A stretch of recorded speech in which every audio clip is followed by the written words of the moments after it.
لو بتحب الخير لغيرك شجع الشاب ده.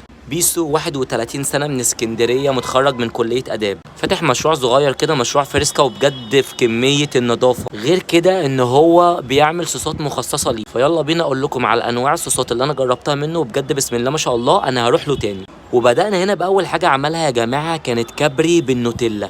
عايز اقول لكم ان طعمها كان في حته تانية بجد. بيعمل كل حاجه قدامكم حرفيا. وانا كنت بساله بقى الصوصات دي انت بتجيبها جاهزه ولا انت اللي بتعملها؟ بيقول لي لا، هو بيعمل معظمهم. طبعا كل الحاجات دي مفيش حد فيكم ما بيحبهاش، ويا ريت بجد تروحوا تجربوا من عنده وتشجعوه. تاني حاجه بقى جربتها من عنده وهي التوينكس بالوايت شوكليت، وبجد كان في حته تانية. هنا كان بيوصف لي الصوصات اللي هو عاملها، هنا قلت اجرب بقى اول واحده وهي كانت الكابري بالنوتيلا، وبجد الشوكولاته كانت بتسيح وكانت بتقع مني كده، يعني شايفين كده كانت بتسيح كده. تاني حاجه بقى هي كانت التوينكس بالوايت شوكليت اللي انا قلت لكم عليه. وتالت حاجه كان مندولين بصوص الكراميل، بس عايز اقول لكم ان صوص الكراميل كان مغطي على المندولين لانه من الاثنين نفس الطعم. لو عايزين الجزء الثاني اشتراك